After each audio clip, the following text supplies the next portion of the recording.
Kumusta mga kaibigan? Halina at ating pakinggan ang isang kwento na magbibigay sa atin ng inspirasyon, saya at kilig.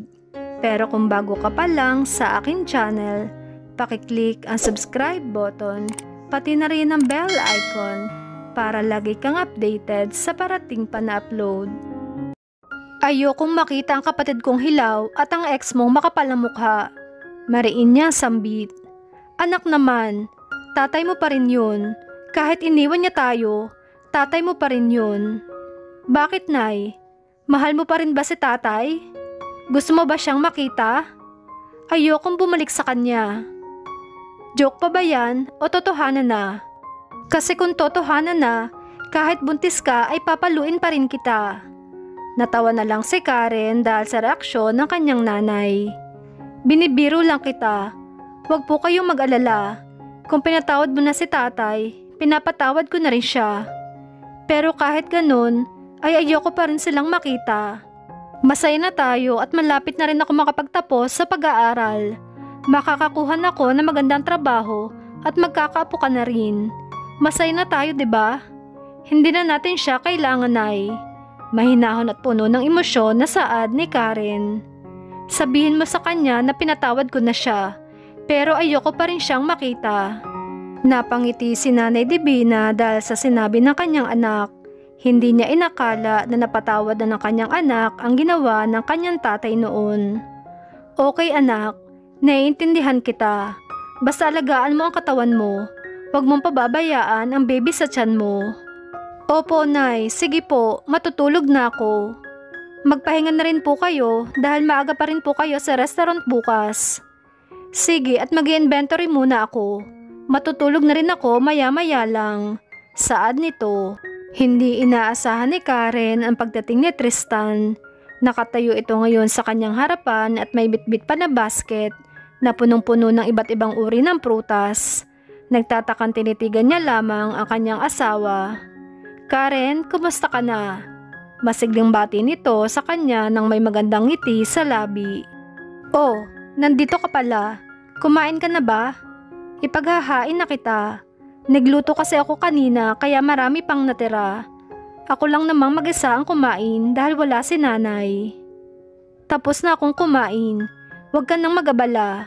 Gusto ko lang mag-sorry sa nangyari kaninang umaga. Sorry kung ginalit na naman kita. Okay na yon Tristan. Basta ayaw ko nang maulit pa ang nakita ko kanina. Hindi ako nagseselos tulad ng iniisip mo. Ang sa akin lang, ayoko may iba kang kalandian. Alam mo namang hindi alam ni nanay ang tungkol sa kontrata natin. At hindi ko nakakalimutan ang nakasulat doon na bawal ma-inlove sa isa't isa. Kaya wala kang dapat ipag-alala. Hindi ko sisirain ang nasa kontrata. Sana ganun ka rin. Hindi na nakapagsalita pa si Tristan at nanatili na lamang nakatitig sa mukha ni Karen. Tumatakbo sa isip niya ang ideya na hindi siya kayang mahalin ni Karen, kaya napagpasya niyang hindi na lang sabihin ang kanyang totoong nararamdaman para sa asawa. Tumayo si Karen at kinuha ang mga dalang prutas ni Tristan. Nilagay niya ang mga iyon sa lababo para mahugasan, ngunit biglang sumunod sa kanya si Tristan at marahan siyang hinawakan sa kamay. Bakit? May problema ba? Nagtatakang tanong nito. Ako na maghuhugas niyan, Karen. Maupo ka na lang. Anong gusto mong kainin? Apple or mango? Nakangiting tanong nito sa kanya. Parehas na lang Tristan. Natatawang sagot niya. Sige nga, pagsilbihan mo kami ng anak mo. Ikaw na ang maghugas niyan. Naupo na lang si Karen sa sofa at nanood ng TV habang hinihintay na matapos si Tristan. Kinuha niya ang lotion na nakapatong sa cabinet saka naglagay sa kanyang paa. Hinilot niya iyon dahil sa bahagyang pangangalay na nararamdaman niya sa parting iyon. Nakita iyon ni Tristan na katatapos lang hugasan ng mga prutas at kasalukuyang naghihiwa ng mansanas at mangga. Kumain ka na, Karen. Nilapag nito ang pagkain sa ibabaw ng mesa. Gusto mo bang hilutin kita? Hindi pa man sumasagot si Karen ay naroon na ang mga kamay nito. Ako na lang, nakakahiya naman sa'yo. Hayaan mo lang ako, Karen. Gusto kong gumawa ng mabuti sa inyo ng anak ko. Wala ako sa tabi mo habang pinagbubuntis mo siya. Kaya kahit sa ganitong paraan man lang, ay mamagawa ako mabuti para sa inyo. Tristan, lahat binigay mo na sa akin. Wala kang pagkukulang. Wala akong hihilingin pa kundi ang maging mabuti kang daddy sa anak natin. Kahit na wala na ako sa tabi niya. Busugin mo siya ng pagmamahal. Madamdaming saad ni Karen. Hindi mo naman ako pagbabawalan na makita siya, di ba? Ako pa rin naman ang tatawagin niyang mami. Oo naman. Ikaw lang ang nag-iisang mami niya. Karapatan mo rin na makilala ka niya at masubaybayan mo ang kanyang paglaki. Hindi niya mapigilang ngumiti. Salamat, Tristan. Kahit papaano ay hindi masakit sa akin na malayo sa anak ko. Anong plano mo kapag lumabas na si baby? Saan ka pupunta? Hindi ko pa alam. Saka na natin pag-usapan ang tungkol dyan. Ayokong ma-stress. Mapaklang saad niya saka pagod na sumandal sa sofa. Pinikit niya ang kanyang mga mata nang maramdaman ang ginhawa dahil sa paghilot ni Tristan sa kanyang paa. Ngunit kahit na ganoon ay tumulo pa rin ang mga luha na kanina pa nagbabadyang bumagsak. Okay ka lang ba? Masakit ba ang paghilot ko sa'yo? Nag-aalalang tanong nito. Dahan-dahan niyang ibinaba ang paa ni Karen at ang madaling tumayo para maghugas ng kamay. Ngunit ng pagbalik niya ay nagpaalam na si Karen na aakit na sa kwarto para mag-aral. Naiwan si Tristan na mag-isa at nag-iisip. Mahal na mahal kita, Karen. Paano ko ba sasabihin sa'yo? Paano ko ba ipagtatapat sa'yo ang totoong nararamdaman ko? Ako pa naman ang gumawa ng kontrata natin. Bulong niya sa kanyang sarili. Lumipas ang 3 buwan. Anak, bakit wala pa si Tristan? Graduation mo na ngayon. Ano bang sabi niya sa'yo? Nay, ang sabi niya darating daw siya. Pero magsisimula na ay wala pa rin siya. Tawagan mo nga po, Nay, please. Nag-aalalang pakiusap ni Karen sa kanyang nanay. Sige, sandali lang. Tatawagan ko na at baka na traffic lang siguro. Inilahad niya ang kanyang palad sa harap ni Nanay Divina. Akin na po ang cellphone niyo, Nay. Ako na lang po ang tatawag. Dali-dali niyang hinanap ang numero ni Tristan at wala pang ilang segundo ay sinagot na nito ang tawag. Ngunit laking gulat ni Karen dahil hindi boses ng kanyang asawa ang narinig niya. Tinig ni Diana at sumalubong sa kanya mula sa kabilang linya. Diana, nasa ang asawa ko? Bakit nasa iyo ang cellphone niya? Nanikip ang dibdib niya dahil sa ideyang pumasok sa kanyang isip. At nang sagutin ni Diana ang tanong niya ay doon na tumulo ang kanyang luha. Tulog ang kanyang asawa dahil sa pagod. Huwag mo nang hintayin pa ang asawa mo, Karen, dahil hindi na siya makakarating sa graduation mo. Pinagod ko siya kagabi, kaya tulog pa hanggang ngayon. Nangiinis na tura nito sa kanya. Napahigpit ang hawak niya sa cellphone dahil sa galit. Ibigay mo kay Tristan ang cellphone niya, Diana. Kakausapin ko siya. Sigaw niya ngunit tinawanan lamang siya nito. Huwag mo akong utusan. Ano ako, tanga? Akin ang asawa mo. Kaya huwag kang umasa na darating pa siya. Umuwi ka na lang dahil hindi na makakabangon pa ang asawa mo dahil sa sobrang pagod. Nagmamadaling lumapit sa kanya si Nanay Divina nang makita siyang umiiyak. Binabanan niya ang tawag na marahang umiiling habang pinupunasan ang mga luhang kumakawala sa kanyang mga mata. Anak, anong nangyari sa'yo? Bakit ka umiiyak? Ayos ka lang ba? Wala po, Nay. Hindi siya makakarating. Hayaan na natin siya. Ang mahalaga, graduate ka na.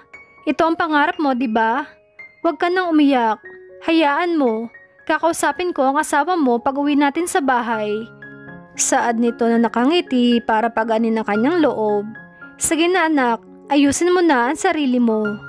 Ngunit hindi pa rin mapigilan ni Karen ang kanyang mga luha.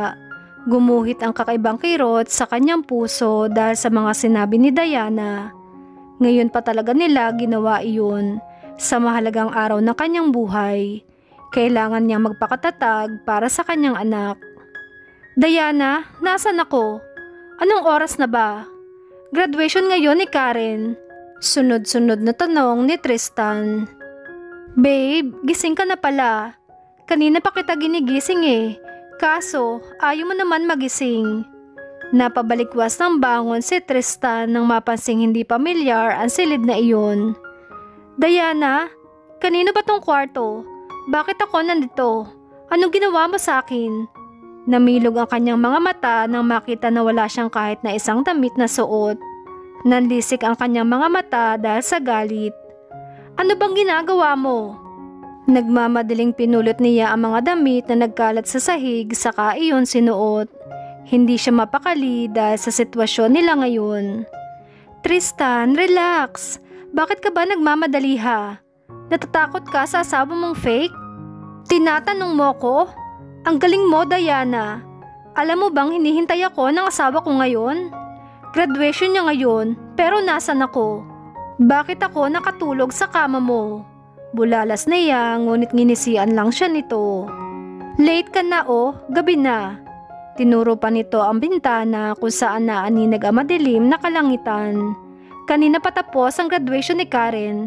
Sa katunayan, tumawag siya sa iyo kanina dahil nahanap ka. Sinabi ko na lang na magkatabi tayo sa kama. Ano? Sinagot mo ang cellphone ko? Bakit mo pinapakialaman ang gamit ko?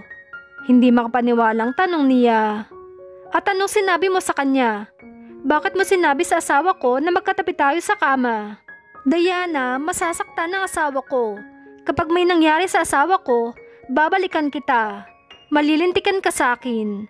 Labis ang galit at pagkamuhi ang nararamdaman niya sa babaeng nasa harap niya ngayon. Gusto niya itong saktan ngunit pinipigilan niya lang ang sarili. Ano ba? Tigilan mo na nga ang pagtawag sa kanya ng asawa dahil hindi mo siya asawa. Ako ang para sa iyo, Tristan. Tumahimik ka. Asawa ko si Karen.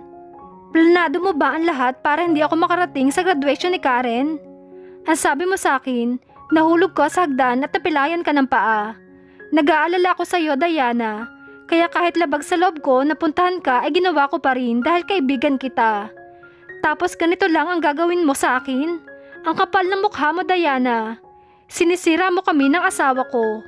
Halos maputol ang litid niya sa lieg dahil sa lakas ng tinig niya. Kulang na lang ay sakalin niya ito para iparamdam kung gaano siya kagalit sa ginawa nito. Oo, makapal ang mukha ko. At dahil ito sa pagmamahal ko sa'yo. Ako ang para sa'yo, hindi si Karen. Lumapit sa kanya si Diana upang yumakap ngunit dahil sa galit ay marahas niya itong itinulak kaya ito tumilapon sa sahig. Nangangati ang kamay niya na saktan nito ngunit iniisip niya pa rin na babae si Diana at wala siyang karapatang manakit. Magpasalamat ka dahil babae ka at hindi kita pwedeng gulpihin. Nagpupuyo siya sa galit. Ito ang tatandaan mo. Wag na wag kang lalapit sa akin at lalong wag mo na akong tatawagan. Aayusin ko ang gusot na ginawa mo.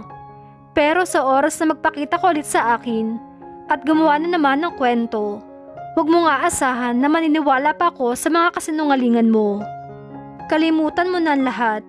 Buburahin ko na ang pagkakaibigan natin. Kalimutan mo na naging kaibigan kita. Tinalikuran na niya ito para umalis ngunit hinabol pa rin siya ni Diana at niyakap. Tristan, paano naman ako? Please, wag mo akong iiwan. Kailangan kita. Mahal na mahal kita. Humahagulhol at nagmamakaawang sambit niya. Mahal na mahal ko ang asawa ko at siya lang ang buhay ko, Diana. Wag mong ubusin ang pasensya ko. Ayoko magbitiw na masasakit na salita sa'yo. Dahil nire-respeto pa rin kita at kahit na ikaw mismo ay wala ng respeto sa sarili mo. Walang lingon-lingon niya itong iniwan at halos tumalo na siya sa hagdan pababa dahil sa pag-alala kay Karen. Nangako siya na darating sa napakahalagang araw na ito, ngunit anong oras na wala na siyang aabutan pa. Halos paliparinan niya ang kanyang kotse para makarating agad sa babaeng mahal niya. Karen, I'm sorry. Tumulo ang luha ni Tristan Baka hindi na siya mapatawad ni Karen. Hindi matigil sa pag-iyak si Karen dahil sa nangyari. Nasaktan siya sa mga sinabi ni Diana na magkatabi sila ng asawa niya kagabi. Ngunit iniisip niya rin na wala siyang karapatan para magselos. Ang hirap ng ganito. Bakit hindi ko mapigilan ang puso ko, Tristan? Bakit minahal pa kita ng ganito? Nasasaktan ako. Nagseselos ako kay Diana. Sana dumating na ang araw na tuluyan ka nang mabura sa puso ko. Mas gugustuhin ko na lang na mag-isa kaysa magkasama nga tayong dalawa, pero iba naman ang mahal mo. Mahal na mahal kita, Tristan. Bulong ni Karen sa kanyang sarili.